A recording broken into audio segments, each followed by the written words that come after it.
Hello and welcome to Sleep with Ollie. This is a place where we slow down, let go, and gently fall asleep. I'm your sleep companion, Oliver, but you can call me Ollie. It's truly a pleasure to meet you tonight. If your mind feels full, if your thoughts won't quiet down, you're in the right place here. There's no pressure, no noise, just calm stories and a voice to guide you into sleep. So relax, close your eyes and let Sleep with Ollie carry you away. Now, we're about to begin a dreamy retelling of a story you may have heard before, Beauty and the Beast. Every day, despite having far too many tasks to complete, Camille still found time to explore the house. Autumn had fully arrived, with early sunsets, cool days, and cold evenings. Holding a candle in her hand, she wandered through the corridors, using the heavy ring of keys to discover what lay behind the countless locked doors. Most of the rooms were bedrooms. It was clear that this countryside chateau had once hosted many nobles. Now they were all covered in layers of dust as one dark room after another was opened. Elegant four-poster beds appeared, along with grand furniture and chairs draped in dust-covered fabrics. One day, she noticed a room that seemed quite different. It clearly belonged to a lady. Unlike the others, it was still filled with belongings. A delicate vanity table covered with powder jars and shimmering perfume bottles. Ornate wigs from years ago rested on their shelves as if they were still waiting to be taken to a grand ball. When Camille opened the wardrobe, she was astonished. Inside, magnificent silk dresses from before the revolution were neatly arranged. With the tips of her fingers, she gently touched their delicate skirts, afraid they might fall apart. At the slightest touch, she imagined the noble woman who once wore these dresses. When she opened the drawers, she found them filled with dazzling necklaces inside a small velvet box. There was a sapphire ring glowing softly in the dim light.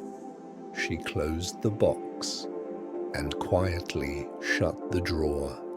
She did not want to appear as though she were stealing. Reluctantly, she left the room and locked the door. Once again, it felt like a passage to more peaceful times, and it was the most enchanting place she had seen in the house. Camille wrote letters to her father regularly. Whenever Gabriel went into town, he would take them with him. In her letters, she told him that she was treated well and that she was content with her work. After some time, she even began sending him money. When her first month ended, the Baron told her that he would no longer allow her to work for free. He said that the damage to the rose bush had been more than repaid. He wanted her to stay, and from then on, he would give her a weekly wage. Camille accepted this with sincere gratitude. As Antoine's housekeeper, she felt as though she had finally found her true place. Every day, despite having far too many tasks to complete, Camille still found time to explore the house. Autumn had fully arrived, with early sunsets, cool days, and cold evenings. Holding a candle in her hand, she wandered through the corridors, using the heavy ring of keys to discover what lay behind the countless locked doors. Most of the rooms were bedrooms. It was clear that this countryside chateau had once hosted many nobles. Now they were all covered in layers of dust as one dark room after another was opened. Elegant four-poster beds appeared, along with grand furniture and chairs draped in dust-covered fabrics. One day, she noticed a room that seemed quite different. It clearly belonged to a lady. Unlike the others, it was still filled with belongings. A delicate vanity table covered with powder jars and shimmering perfume bottles. Ornate wigs from years ago rested on their shelves as if they were still waiting to be taken to a grand ball. When Camille opened the wardrobe, she was astonished. Inside, magnificent silk dresses from before the revolution were neatly arranged. With the tips of her fingers, she gently touched their delicate skirts, afraid they might fall apart. At the slightest touch, she imagined the noble woman who once wore these dresses. When she opened the drawers, she found them filled with dazzling necklaces. Inside a small velvet box, there was a sapphire ring glowing softly in the dim light. She closed the box and quietly shut the drawer. She did not want to appear as though she were stealing. Reluctantly, she left the room and locked the door. Once again, it felt like a passage to more peaceful times. And it was the most enchanting place she had seen in the house. Camille wrote letters to her father regularly. Whenever Gabriel went into town, he would take them with him. He wrote in his letters that he was treated well and that he was satisfied with his work. After a while, he even began sending her money. When the first month ended, the Baron told him he would no longer allow him to work for free. He said the damage done to the rose sapling had been more than compensated. He wanted him to stay and promised to pay him a weekly wage. Camille accepted this sincerely. All of her organizational skills were finally being put to good use. The quality time she spent with him and access to his extraordinary library that were becoming the greatest pleasures of her life. In truth, it was easy to forget that Antoine was considered unpleasant. Nothing about him had actually changed. It was only that Camille helped his clothes appear more neat and refined, and yet, sometimes, as she passed in front of the mirrors on the wall, in her reflection, she saw a normal, even handsome man, or when speaking with him, the fur seemed to disappear, his facial features appeared more harmonious. In those moments, she would blink several times, refocus her attention, and realize that he looked as terrifying as ever.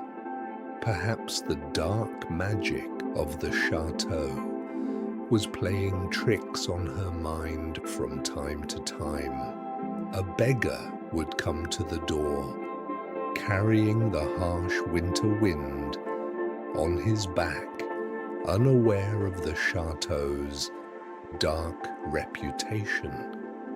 In the village Camille came from, beggars were usually turned away.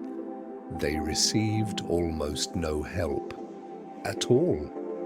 The townspeople believed one thing very clearly: people live the lives they deserve, and hard-working individuals would never fall into such poverty, Camille assumed.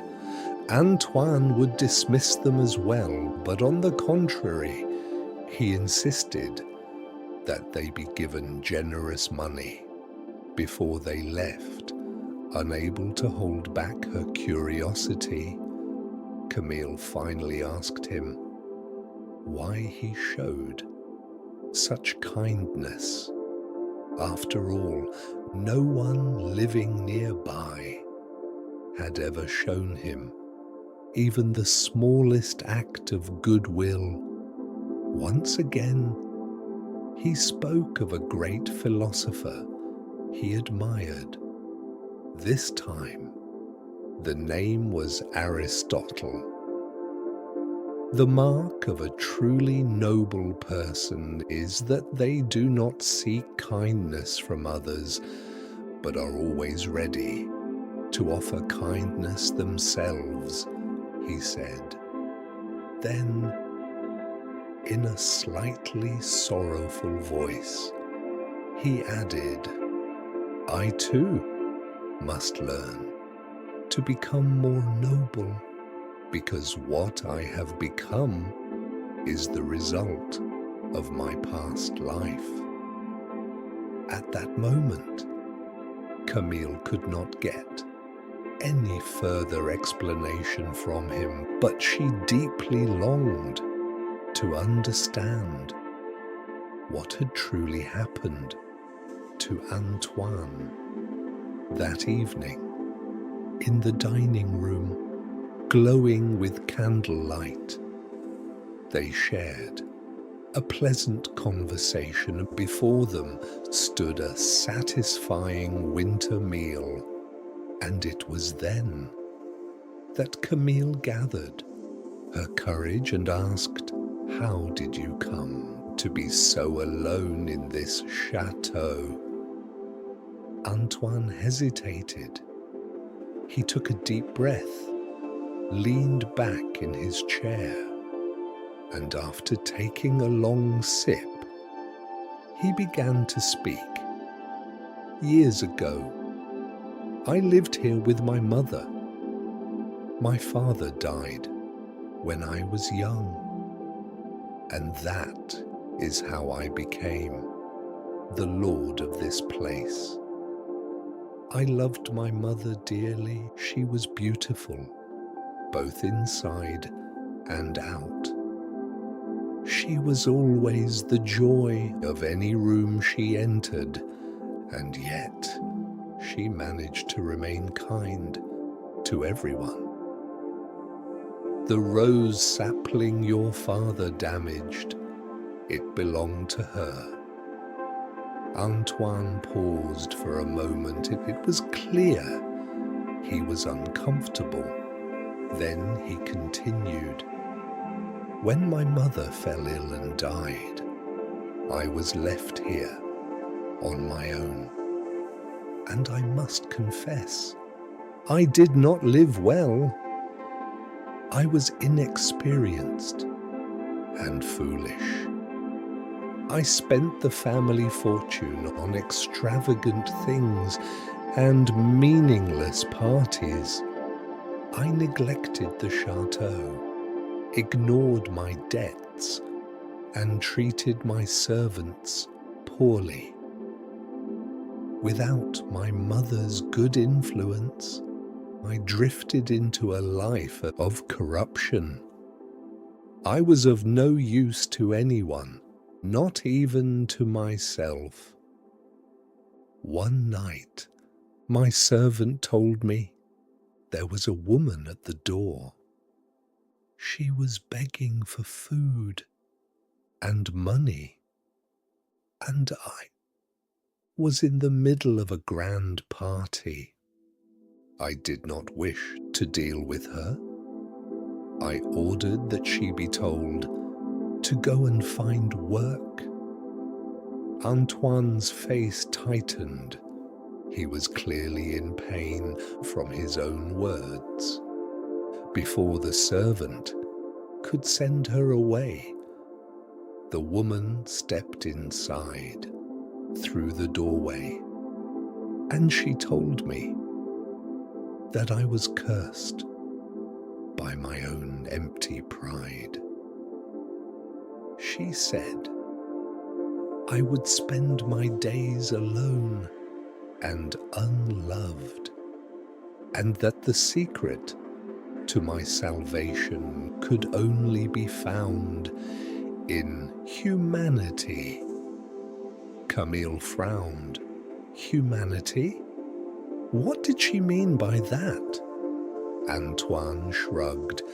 That is the riddle I have been trying to solve for decades. My library holds endless books, wise philosophers, mathematicians, poets. The finest and wisest things humanity has to offer are all within my reach. Perhaps this is part of my strange curse. My mind continues to grow, yet all this knowledge has still not saved me. Camille looked at him from across the table. The soft crackling of the fire broke the silence. She thought about him for so many years, without speaking to anyone, turning the pages of countless books, living within this prison of solitude. How many years had passed? As if to break the silence, Antoine put on a gentle, almost innocent smile. Anyway, he said, as the great Isaac Newton once said, even reaching the simplest truth requires years of thought. Perhaps one day I too will find the answer. That night, as Camille lay in her bed, she felt as though she had finally pieced together the fragments of a story that had lasted for years. Antoine had spent his time working, thinking, learning, and living with regret. Now, he was no longer a man who would refuse kindness even to someone who did not deserve it. And yet, Camille wondered, what else could he possibly do? Would he spend the rest of his life with his books and the misty memories of the man he once was? She hoped not, because she had truly begun to care about him. She pulled the blanket up to her chin and, with sleepy eyes, watched the fireplace glow within the deep silence of the house. She drifted into sleep once more throughout the breathtaking cold of winter. Camille and Antoine continued to live in the chateau in a quiet, happy companionship. Gabriel remained their trusted connection to the outside world, and many rooms in the vast chateau still remained locked and unused. But the part of the chateau the three of them used in their daily lives was warm and orderly. Thanks to Camille's careful management, the meals were simple yet satisfying.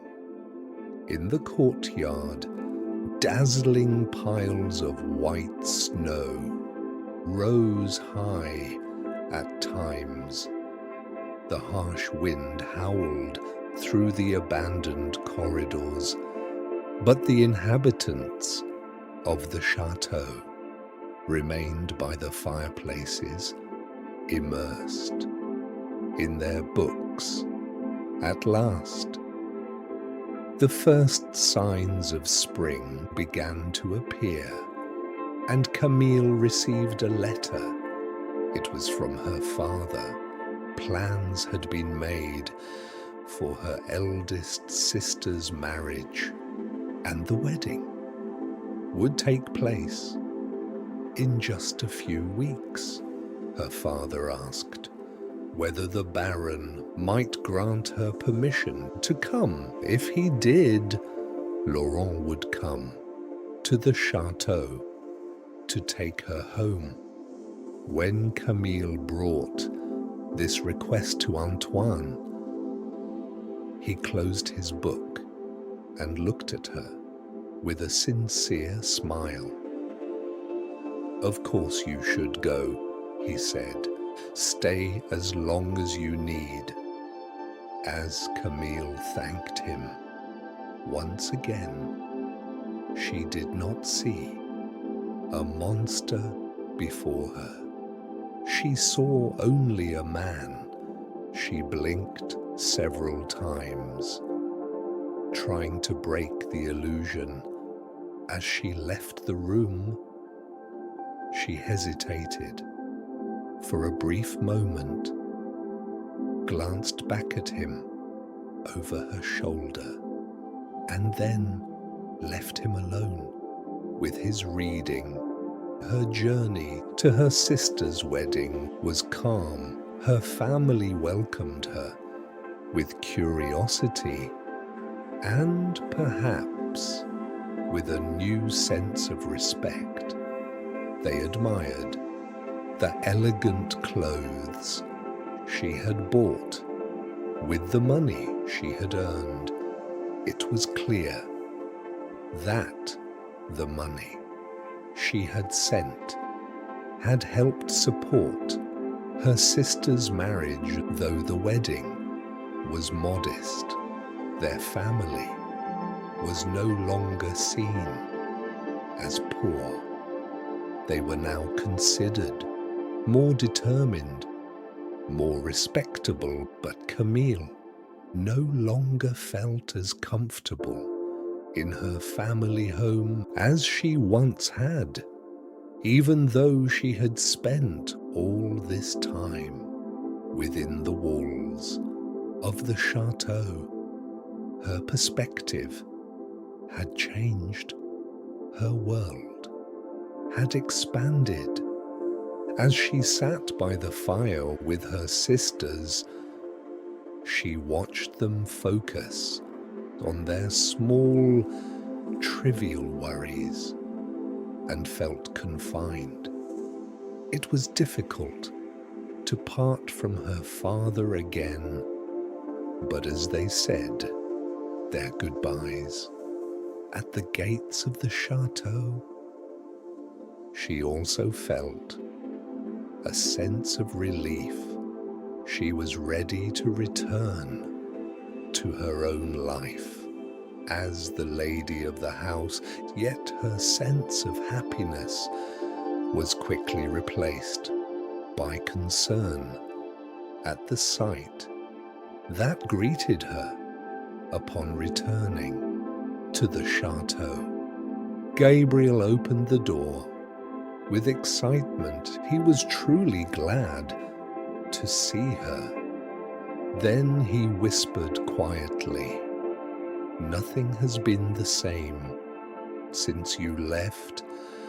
The Baron is in a miserable state, and he has not left his library at all." After setting down her things, Camille went straight to see Antoine. She slowly opened the door to the library, and what she saw was complete chaos. Books were everywhere, open, piled, scattered across the room. Empty glasses lined the tables, and Antoine sat slumped in a chair, utterly exhausted, as if nothing had changed for days. He had not even changed his shirt. But when he heard Camille had arrived, he lifted his head. There was an innocent relief on his face, and in that moment, Camille once again saw him as an ordinary man. She struggled to correct her thoughts. Her logic told her that before her stood an unkempt, unshaven, almost frightening man. But her eyes were playing tricks on her. She paused. At last, she was able to see him as he truly was again. Yes, he truly needed to be lifted from this state. It took Camille only a few days to set everything back in order. The accumulated dust and neglect were easily swept away, and the Baron's condition improved immediately with her return. But Gabriel quietly begged her never to leave again. "When you left," he said, the Baron fell into a deep melancholy. He lost interest in everything. He even forgot to eat. As spring revealed itself in all its beauty, it was impossible to remain unhappy for long. Camille was glad she had the garden cleared before winter.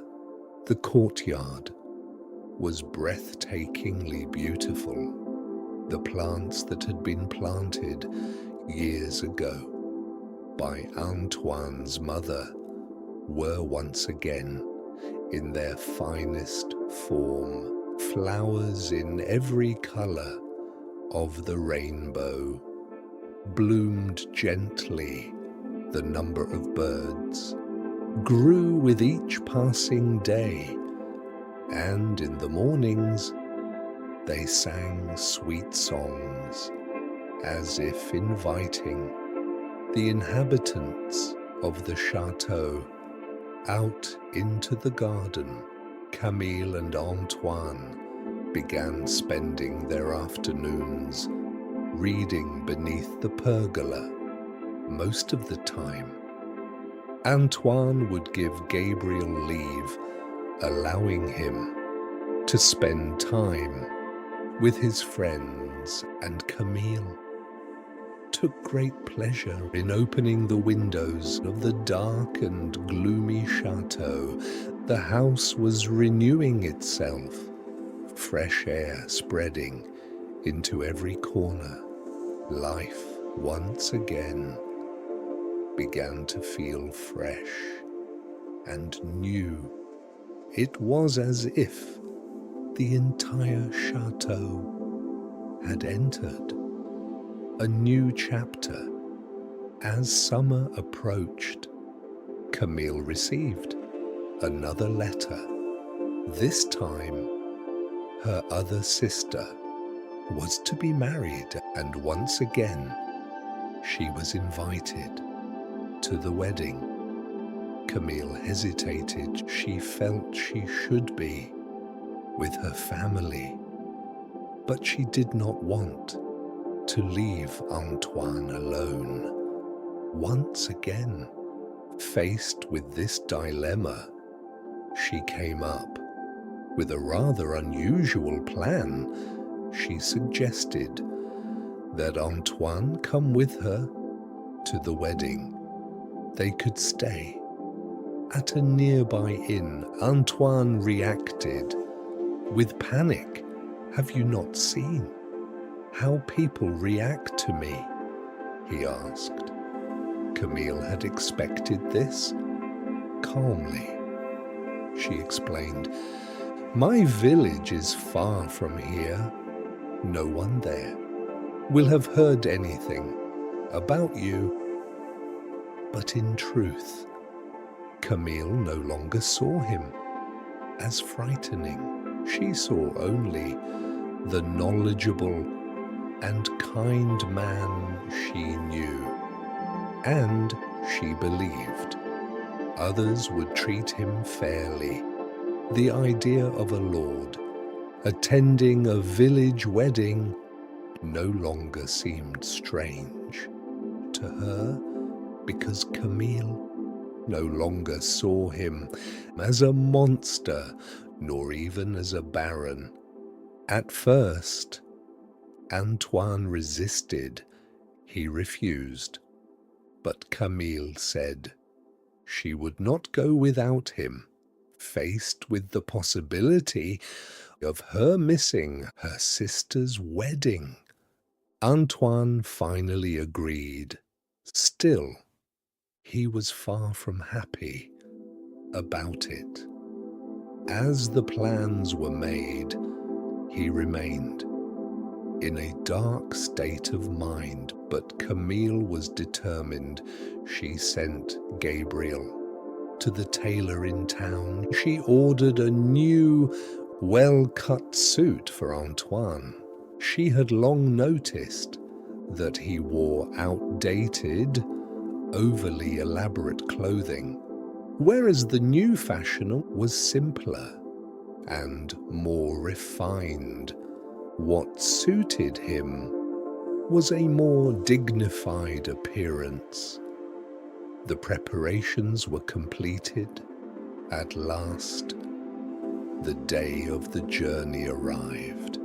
As Gabriel saw them off, he offered his heartfelt wishes for the first time in his life.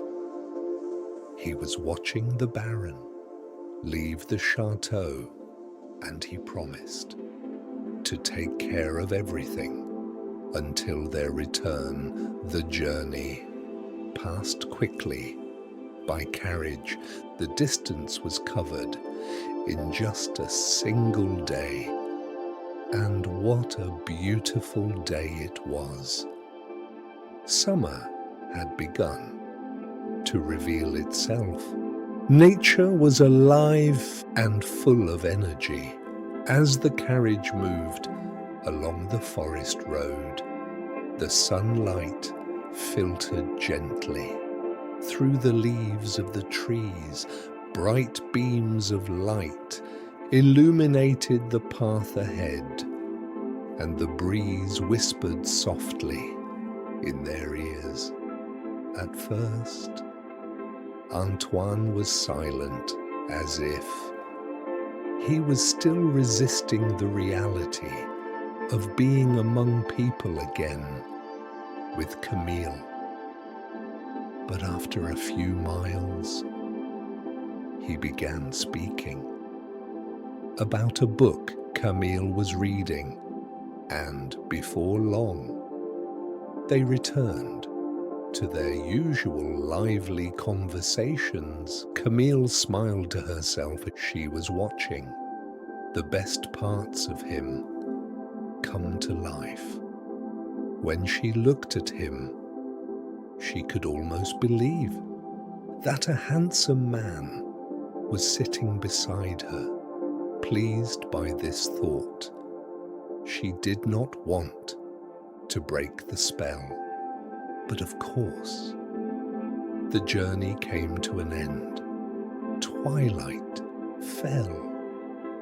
Crickets began to sing their night songs in the fields, and Antoine and Camille stopped in front of her family's cottage the moment they stepped down from the carriage.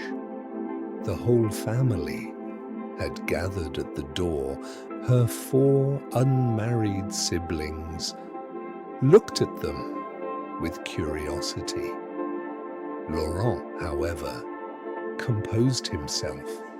He stepped forward and bowed respectfully to Antoine. He thanked him for bringing Camille home and for honoring them with his visit. But Camille's cheeks flushed with embarrassment because her brother had whispered something into her sister's ear, and the young girl burst into laughter. Everyone knew what it meant. They were mocking the Baron. When Antoine left for the inn, it brought a sense of relief to everyone. Camille was taken inside. She spent the evening with Laurent and her sisters. She politely asked about the wedding preparations, but her mind was elsewhere. She was thinking of Antoine, wondering how he had been received at the inn, hoping he had not been treated poorly.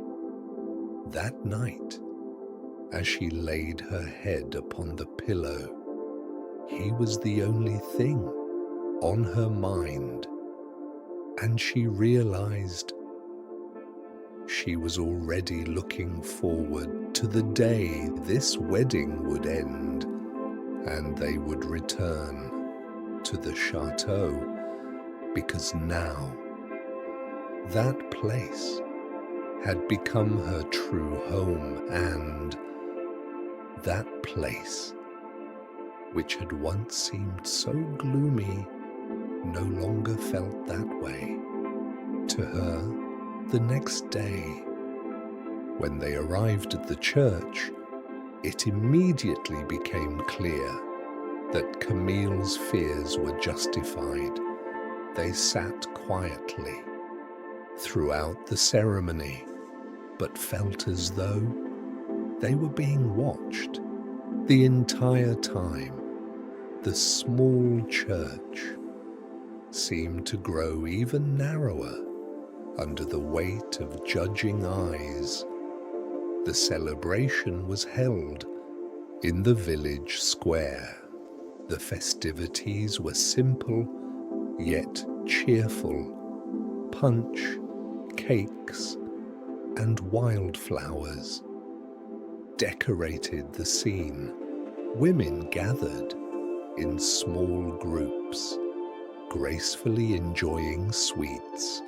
Children rolled across the grass, playing with joy. But Camille and Antoine did not feel like part of the celebration. Camille stood beside him.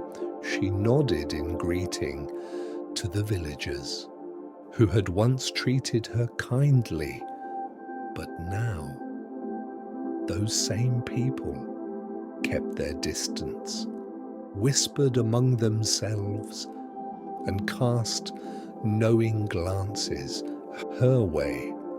Not a single person spoke a kind word to Antoine. He simply smiled and remained silent. Her family did not help either. They ignored them completely as Camille and Antoine quietly wished for the gathering to end. They overheard two men speaking nearby. "You may have money," one said with a mocking smile, "but with that face, you'll never make anyone fall in love with you." The other man laughed. "What a pitiful situation," he said, "to have to court your own servant."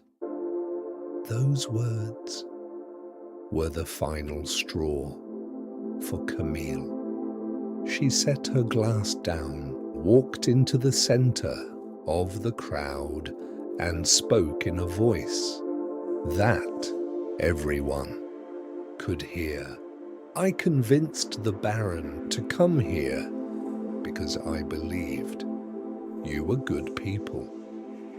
I thought his character and his kindness would show all of you that he is not a monster, but I was wrong. None of you are even worthy of his attention.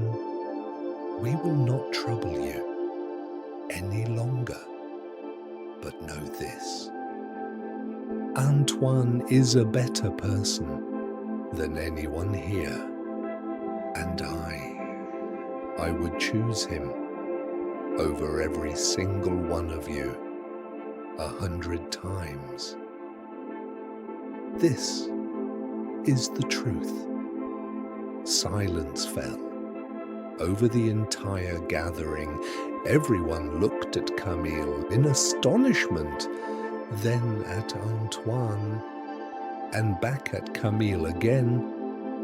When Camille turned toward him, she saw the strangest thing.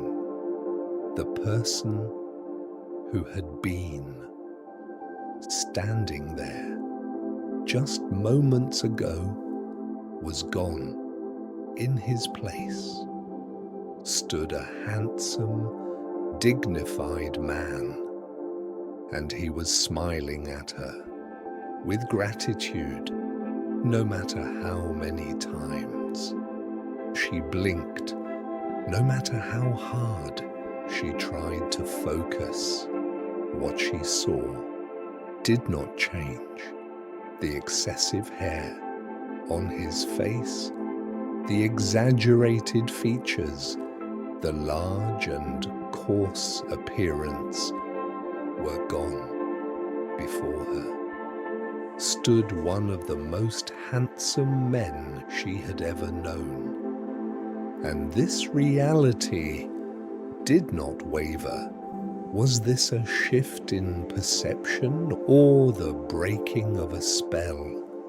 She could not tell, but the other people behaved as if nothing had happened.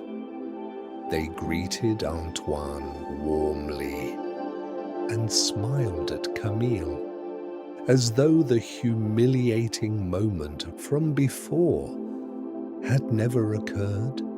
The villagers had never acted as if there were a monster among them. It was both astonishing and miraculous, as if a curtain had been lifted forever, and this quiet moment of victory was the moment Antoine was freed from his curse for years. He had searched for answers in his library. He had studied the wisdom of humanity, but he had misunderstood the woman who cursed him. Through those long years of solitude, he had become kinder, more generous, more forgiving. And this was the humanity that won Camille's heart. This was the missing piece. This was what set him free. Not long after, Camille and Antoine sat side by side beneath the pergola in the garden. They watched his mother's rose sapling. The roses were blooming abundantly once again. As twilight descended upon the chateau, crickets filled the world with their song. It was a warm summer evening. Camille looked at this new Antoine for a long time. She gazed in admiration at the handsome face that had once been hidden behind the appearance of a monster. Antoine straightened, reached into his pocket, and took something out. It was the ring Camille had once secretly admired, the sapphire ring she had seen in his mother's room. "You were the only one who tried to know me for who I truly am," he said. Then, as always, he quoted, as Copernicus once said, "At the center of everything, there is the sun." And with a soft wink, he added, "You became my son." Then he smiled gently, "And I believe you have more than proven that you are worthy of managing this chateau." Camille laughed and shook her head as Antoine placed the ring upon her finger. She allowed it. As she looked at the shimmering blue stone, she remembered the first time she had seen it, in that mysterious room, among elegant dresses and jewels, that ring shining in the sunlight, as if it had been whispering a secret to her. And now she would become a part of this home story. Before the end of summer, Camille and Antoine were married in the courtyard of the chateau. The enchanting scent of blooming rose bushes and the songs of birds from the treetops accompanied them. Standing in the shadow of the house, Camille looked at Antoine with a heart full of gratitude. In a place that had once felt completely foreign to her, she now felt a deep sense of belonging. This place was no longer the desolate and gloomy place she had arrived at only a year before through kindness, patience, and the pursuit of wisdom. She and Antoine had finally found true happiness. Beauty and the Beast story has come to an end. Don't forget to follow for more stories and like the video. Ollie wishes you peaceful nights.